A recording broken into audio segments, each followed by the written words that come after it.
Kinnisvaraminutid. Stuudios Ahto Kalda ja Rainer Olgo. Tere, kallid kuulajad, taas kord siin kinnisvarasaade ja mina olen Ahto Kalda ja olen kutsunud endaga siia stuudiosse oma tänase külalise, aga me täna pöörame kinnisvarasaate teisipidi. Täna meil on meelelahutussaade ja me räägime hoopis Ahto Kaldaga meelelahutusest. Tere, Ahto! Tere! Räägi, miks me sinuga räägime meelelahutusest? Oskad sa seda avada? Kellega siin sellest rääkida on, kui me siin kahekesi istume? Sina räägid minuga, mina räägin sinuga. No siiamaani on olnud niimoodi, et mina olen see kinnisvaramees, aga kõik Eesti rahvas ja võib-olla ka kaugematel maadel inimesed teavad, et meelelahutuse mees oled ju sina. Ma ei tea, ja eks ma ikka tegelen selle asjaga. Just. Ja ega me sellepärast ka ei tee seda, et meil ei ole kedagi saatesse kutsuda, vaid me lihtsalt mõtlesime, et oleks pull vahetada korra rollid ära. Me oleme siin rääkinud kinnisvaraärist, aga kus see meelelahutus ikka toimub, kui mitte kinnisvara peal ja mina olen aru saanud, et sinul on lõputud kogemused erinevate meelelahutusprojektidega, ja meelelahutuskohas peab üüri maksma ja kommunaale, et kuidas siis on, et kas on nagu teistpoodi või et võtame näiteks ööklubi äri, eks ole, et eks sa tavaliselt vist üürid selle ruumi. Ikka üürid, et väga vähesed on, kellel on oma koht Eestis, nagu välismaal on, sellest on eraldi saate.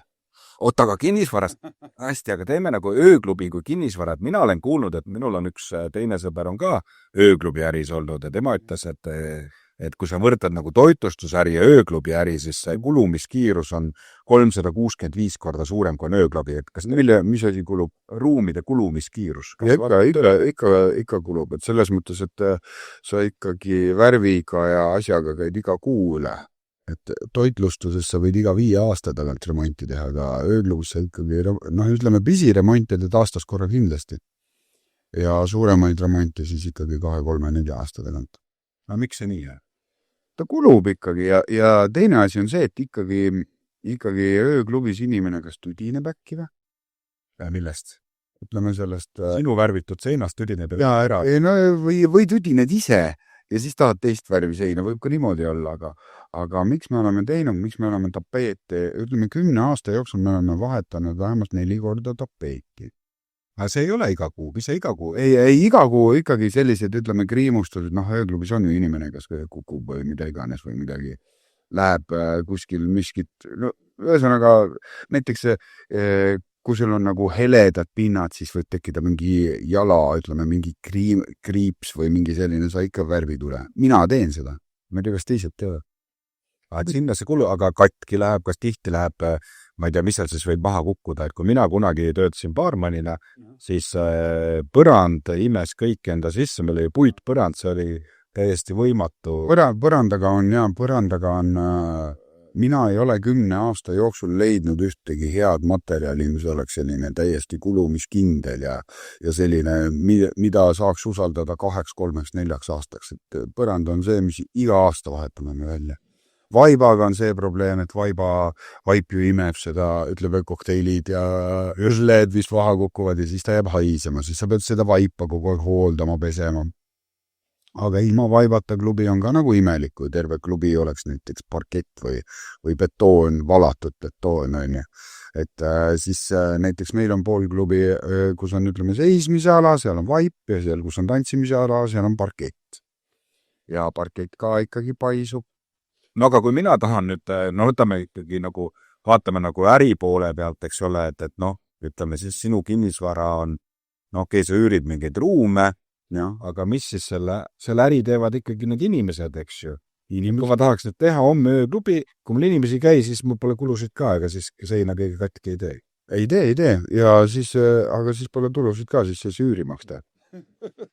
Et eks ta on ikka täielik nagu nišikas, eriti praegusel ajal, et praegu ei ole ühtegi ööklubi, kus oleks järjekord ukse taga. Siis ei tasu teha või? Sa ei soovita teha või soovitad ööklubi teha Tartusse? Konkurentidel ei soovita teha. ei, aga isegi praegu, kui ausalt öeldes ma sõbrale ka ei soovitaks teha uut kohta näiteks juurde. Praegu hetkel mina arvan, et on turg täis. No ma kuulsin seda, et turg on täis 10 aastat tagasi ka juba. Et alati oli kogu aeg oli see jutt Tartus, et üks ööklubi on liiga palju. Ja. Nüüd ma usun, et ühte ööklubi liiga palju ei ole, sest neid ööklubisid on nii väheks jäänud. Aga varem oli tõesti, oli üks ööklubi võib-olla liiga palju, turg oli täis, aga need ööklubid on järjest kinni ka läinud.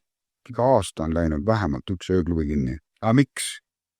See juhtus peale koroonat. Inimeste harjumused muutusid. Ma olen seda meedias ka nagu nii palju vastanud, et koroona aeg ja see sõja algus, see oli üks suuremaid, ütleme, mõjutajaid.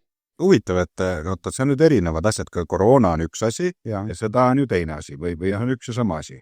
Koroona oli enne sõda ja siis tuli sõda. Ei, see mõju. Kriis on nagu, ütleme, sõjakriis ei ole nii palju mõjutanud kui koroona ikkagi. Koroona ikkagi mõjutas inimeste harjumusi. Me olime ikkagi ööklubid ja üldse asutused olid ju põhimõtteliselt aasta otsa kinni ja inimene aastaga ikkagi harjub ümber. Aga kui on ikka väga halvad ajad, et ütleme 90-ndatel, siis oli ööklubid muudkui kasvasid ja tuli juurde. Ajad olid väga halvad, aga kõik hirmsasti käisid ööklubides. Kõik käisid. Nii, mis see siis nüüd on? Väga halvad ajad pidid olema. Siis keegi ei käi. Siis sa saidki suhelda otse näost näkku. Inimesed julgesid suhelda. Kui sa tahtsid endale pruuti saada, siis sa läksid välja ja muretsesid. Nüüd sa võtad telefoni, peasid sul akku täis on ja sa juba lõigad. Et mitte asi ei ole koroonas. Kas ma saan õigesti aru? Ma küsin, et koroona mõjutas seda viisi, et inimesed õppisid teistmoodi pruuti leidma. Ei üldse suhtlema, jaa. Et varem oli ikkagi niimoodi, mina mäletan neid vanu aegu, ma olen nii vana tegija. Mina mäletan, et näiteks paari tüüpi ma paar nädalat klubis ei näinud. Ja küsisin, et mis juhtus? Kus sa kadusid? Ma ei ole näinud siin. Tüübid käisid iga nädala vahetus kohal ja ka nädala sees. Siis küsid, vabandust, ma jäin haigeks, nüüd olen terve, nüüd käin ilusti edasi. Aha. Et ikka kõik oli kogu aeg kohal, see oli, sa ikka kõik tundsid kõiki, kõik klubid olid rahvast täis ja sa teadsidki peaaegu nägupidi kõiki. Sa tundsid ja sa suhtlesid. Kui midagi vaja oli, küsisid tolle käest. Remondimeest oli ülehomseks vaja, sa teadsid, et sa Atlantisest või XS-ist sa näed toda ja küsid ta käest vasta järgmine nädal. Atlantist ega XS-i pole ammu enam, eks ju? Ei ole. XS-ist tehti korterelamu ja Atlantisest tehti tantsukool, aga seal on ka ikkagi üritused vahepeal ja sellised projektipõhised, et tööklubi nende ei jäka. Erko, mõtle nüüd, et kui nüüd rääkides kinnisvaraärist, et kui, kas mul tasub osta siis selline, näiteks kui ma olen kinnisvaraärimees, et ostan mingisuguse maja või keldri näiteks, üürin ööklubile välja, et kas mul on selline kindel üürnik või tegelikult ei ole lootuski praegu? Ei, ta nagu kindel ikka ei ole, kõik oleneb ikkagi üüritingimustest, et ikkagi üüriline äripinnal ikkagi ta tuleb ju raha teenima. Ja kui ta teenib siis, kui ta on kasumis. Siis ta on kindel siis, kui ta äri on kasumlik. Aga sina oled kasumis? Mina või? Jah, ei selles mõttes, et ma võin ju otse küsida selles mõttes. Mul on hästi. Et kas need kõik 3 või mitu ööklubi siin Tartus on, kas need on kasumis? Ma arvan küll. Siis mahub juurde? Juurde ei mahu. Siis läheb juba, kuidas ma ütlen, praegu nagu kõik on nagu niimoodi kokku tõmmatud, et näiteks ma ise teen mingi 3-4 inimese tööd, et olla kasumis. Kui ma palkaks veel, ütleme, kontori poole peale või mida iganes 3-4 inimest veel juurde, siis ma juba kahtleks, kas ma oleks ka selles. Aga siis meil on nagu sellised nii-öelda väikesed perefirmad, kes siis peaksid majandama ööklubi, kas nii? Jah, või siis teine variant, et nagu ma mäletan, kunagi oli, isegi ka Tallinnas oli hästi populaarne, et iga hotelli all pidi olema üks ööklubi. Kas all või üleval. Aha, aga nüüd enam Nüüd enam nagu ei ole, nüüd on vist Cafe Amiga on vist ainus. Isegi uus Tallinki hotell tehti, siin alla tehti juba ööklubid. Et need ööklubid, kus iga hotelli all oli ööklubi, enamjaolt oli ikkagi turistile mõeldud, aga käisid ka kohalikud, seda ööklubi ju hoidis üleval tegelikult see hotell. aru saa, pidanud ise hakkama saama. Hotell kanti raha juurde ja läks nagu edasi, aga kui teha nagu meie teeme ööklubi, siis ongi ise majandad, ise pead hakkama saama. no aga siis, kui ütleme näiteks praegu jään töötuks, võiksin hakata perega ööklubi pidama ja niimoodi võiksin täitsa nagu välja vedada või kasumisse saada isegi. Sa pead oskama seda teha. No jah, ei ole lihtne. kas kuskil on lennuki juhiks ka minna, aga ma ei oska. Sa ikka nagu ütled, et sul läheb maru hästi, et tasub ja mõtled teha. Ma ei räägi, et maru hästi läheb, ma räägin, et ma võlgu ei ole kellelegi. Ja ma kordan ka, et sa pead ikkagi fanatt olema, et ikkagi minul ööklubi pidamine ei ole põhiline elatusallikas, ma ikkagi teen seda nagu hobina ja ma teen, et oleks äge ja tore ja kehtestan ka nagu enda reeglid sinna, mida ma tegelikult, kui ma teeks ainult äri, siis ma ei kehtestaks. Aga kui me peaks nüüd nagu meie tavalises saates võtma kokku nagu need, lõpuks need 3 asja, siis ära tee ööklubi, ära tee. Ja, et mis me nagu õppisime, et me tegelikult saatekuulaja tahaks ju võib-olla, et kui sa oled nüüd kinnisvara äriinimene, näiteks kas sul tasub osta ööklubi ruume või tasu, ma ei saa praegu aru. Ruume tasub alati osta. Aga keegi sinna üürima, et kas tasub võtta üüriliseks ööklubi? Ei, kui sa võtad ta. Et kas tasub osta ruume, et sinna tuleb üüriliseks ööklubi? Et ostadki ööklubi ruumid. No ostad ruumid, kuhu teha ööklubi. Jah, okei. No muidu, kes seda keldrit võib-olla väga ei taheta, ööklubi on kõige parem panna keldriruumi. Ja. Keldriruumis, mis sa teha saad, see tänapäeval ööklubi. Jah, muud sa, mis sa teed seal umblustööga, mida iganes. Et kas see võib olla nagu sükene? See kõik oleneb, kui suur ja nagu ikkagi... No kui suure peab ostma?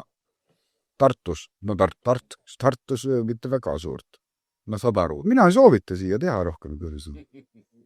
Et mine, et tugege kogu kuule, et mul on tegevust ja on väga põnev, aga ärge jumale, ta ei tasu ära, see on hobi. Tulge lihtsalt peole. Ja ma ei usu sind. Ära usu. Ja aga tee.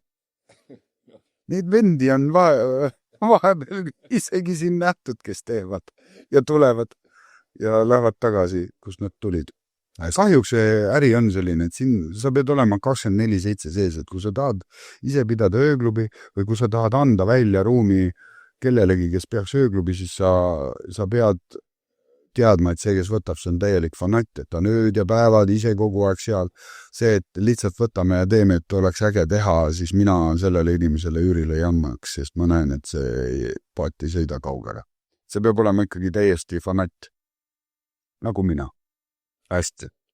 Et siis võime hoopis nüüd võtta nüüd kokku, et ööklubi äri versus siis nii-öelda, et hakka parem kinnisvara äri tegema, kas nii? Ka pead fanatt olema ju. Seal peab ka fanatt olema. Igal pool pead olema nagu oma ala armastama, et paljud mõtlevadki, et et kuidas sa saad, et ei tea, kas inimesed tulevad ja ei tea, kas mingid piirangud või ei tea, mis asja, et kuidas sa saad nagu hakkama sellega ja kogu aeg vaata midagi nagu toimub, on ju. Aga mina mõtlen jällegi näiteks kaubandus on veel hullem äri minu arust. Sa pead ostma laod täis mingeid asju. Sa ei saa ju neid asju tasuta. Sa pead laod ostma kaupa täis. Okei, no hästi, aga me saime nüüd sinu käest nagu nii-öelda ööklubindusest nagu mingisuguse ülevaate, põhimõtteliselt saime teada, et ei ole vaja teha. Mõtle hoolega järgi ja kui tahad teha ööklubi, siis mõtle veel kord järgi ja pigem ära tee. Pigem ära tee, kui tunne ütleb nii, sest mõtle ja vaata alati nagu 5 aastat vähemalt ette.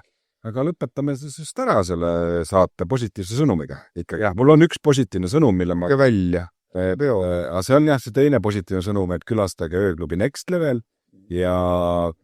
Üleüldse käige väljas nagu selles mõttes, et on talv ja mida iganes ja internetis sa saad suhelda, aga inimesega ikka näost näkku on hoopis teine asi.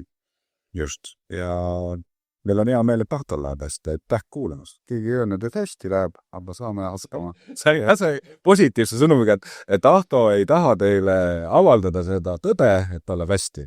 Numbritest ei räägi, aga võlgu veel ei ole. Just. Veel ei ole. Jah. Aitäh kuulamast. Ja vaatamast. Kinnisvara minutid. stuudios Ahto Kalda ja Rainer Olgo.